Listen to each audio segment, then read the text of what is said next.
Hi there. Imagine living with someone 24/7 who is completely ignoring you. They're just not listening to a word you're saying. You're talking, they're not listening. Over time, that type of relationship, of course, is going to break down. So, what if I told you your body is talking to you? Yes, in its own particular language that you can become versed in if you stop and listen. But let me know in the comments if you have conversations with your body. Do you speak to it gently, harshly? Because, that's a whole other conversation that we can have at some point.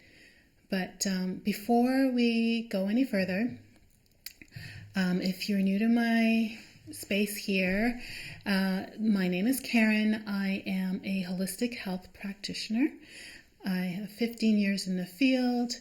My work is primarily focused on healing the body, the soma, and healing the soul, because you can't really heal one without the other.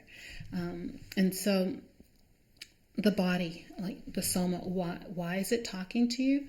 Well, the body is the vehicle that you have through which to express yourself in this lifetime.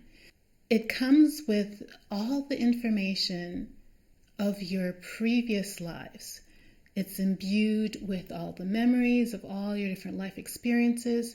Your body has cellular memory. In fact, it has consciousness.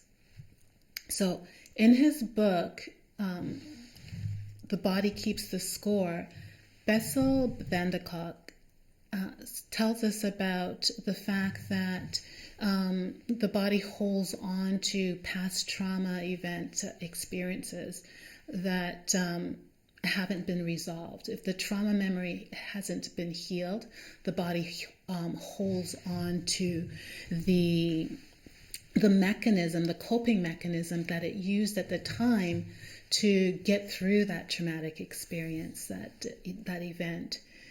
It might have been dissociation, like removing the mind removing itself from the body itself, avoidance behavior, fear, anger, even all these different coping mechanisms. And if these feelings and emotions or behaviors, if they haven't been healed, they're going to remain intact in the body.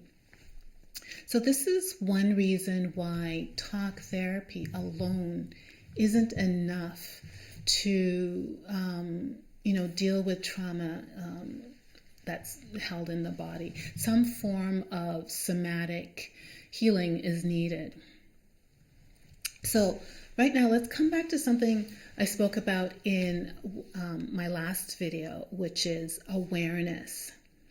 First of all, let me ask, were you aware that the body has been talking to you? Let me know in the comments what knowledge do you have or awareness do you have around that piece.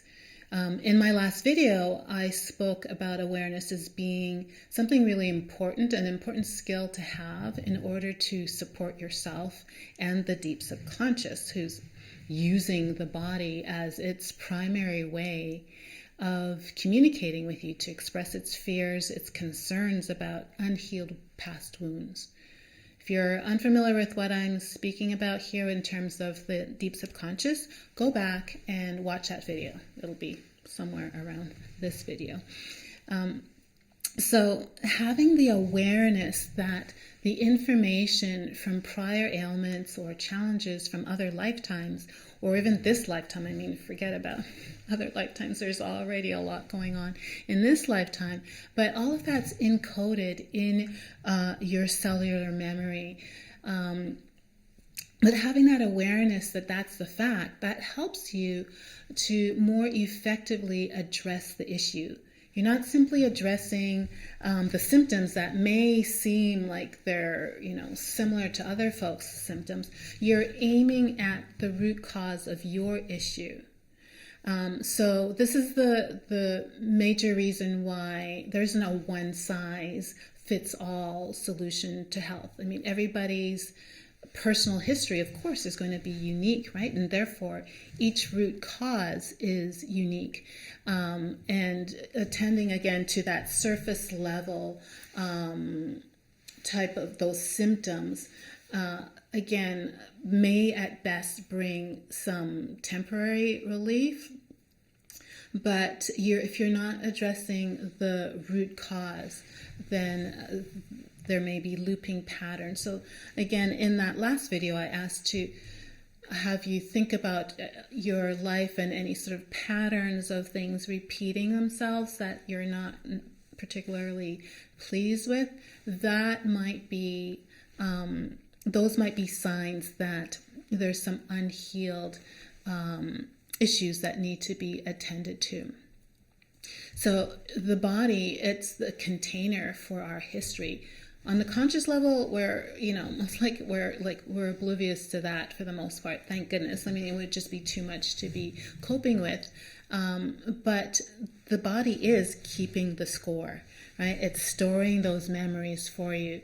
But again, this is where awareness comes in.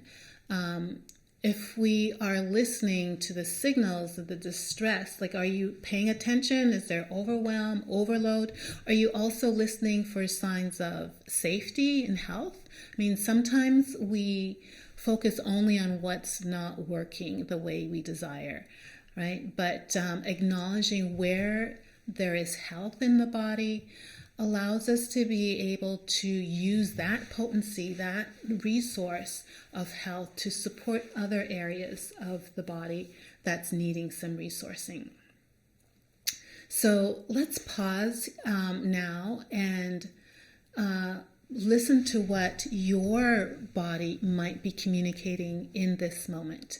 Okay, we'll do a little sort of felt sense exercise. So take a moment to sit or lie comfortably. Find a nice little spot to settle in. Give you some time to do that.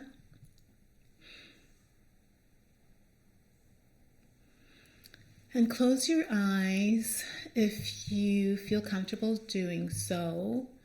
Let yourself settle. Go inward. And become aware of your breath. The rise and fall of your chest as the breath comes in and it leaves the body. Notice the weight of your body on the chair or the mat, the bed, wherever it is that you're resting at the moment.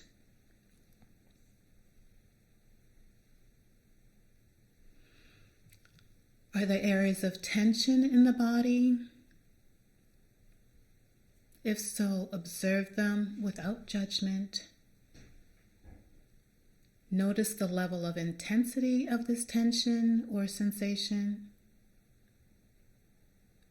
If you're not noticing any areas of tension, good for you. You're doing something really amazing there. Keep that up.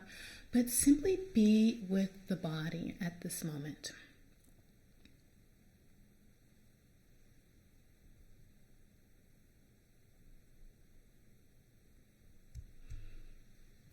Now see if you can locate in an area in the body that feels happy, calm, resourced, or maybe even neutral. Take a moment to observe.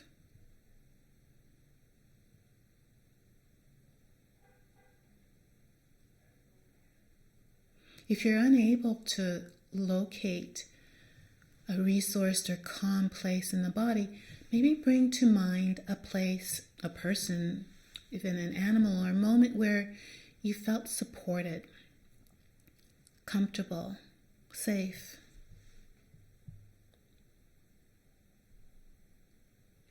So keep your attention on that sense of safety, comfort, and if that's in the body, keep your attention on this area of the body as well that feels resourced.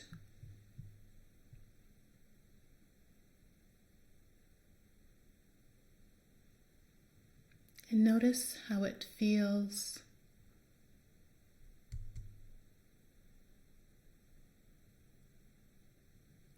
The quality of it.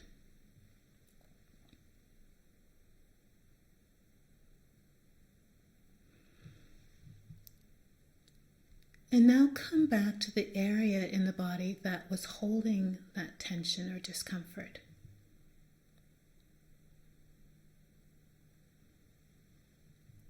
How is that area of the body feeling now? Even a subtle change is an improvement. Know that the body is able to receive those moments of ease, comfort, even without our conscious perception.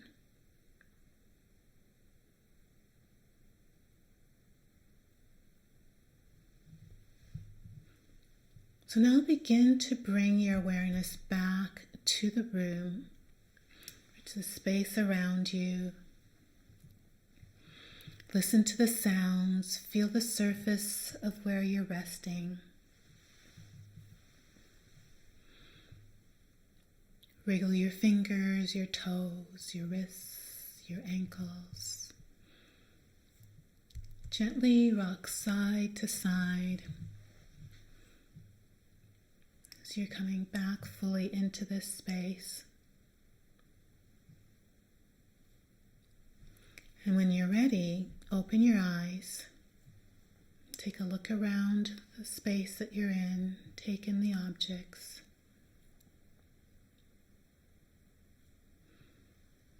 And then come back to this video and settle back in. I'll give you a moment to do that.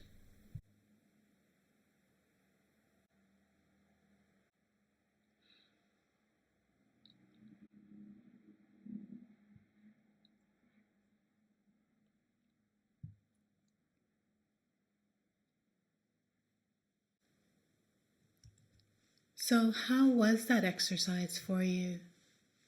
If you're comfortable doing so, share your experience in the comments below. And if you feel drawn to explore this kind of work a little bit further, there's a link in the description. You're welcome to explore some of the options that are available there for inviting calm, inviting regulation, but just explore at your own pace. My work, I support people in learning this type of deeper language of the body. I do that through somatic work, somatic and subconscious healing. One of the approaches that I work with is called Holographic Memory Resolution, and its focus is on resolving trauma at the subconscious level. I'll speak a little bit more about that in a future video. You can come back to this segment of the video at any time you wish to repeat the exercise and become more and more versed in your body's language. As we pay more attention to what our bodies are trying to communicate to us, we can be more present, more grounded, more embodied. But be careful. We're not doing this to analyze, criticize, certainly not for criticism. We're not trying to diagnose. We're not searching for what's wrong. We're simply listening. We're listening. And in that acknowledgement, the body can heal. So listen to the language of your body. It will be unique to you. Be your own interpreter. Without judgment, and always with love and compassion. Yes. Bye for now. Thank you for being here. Thank you.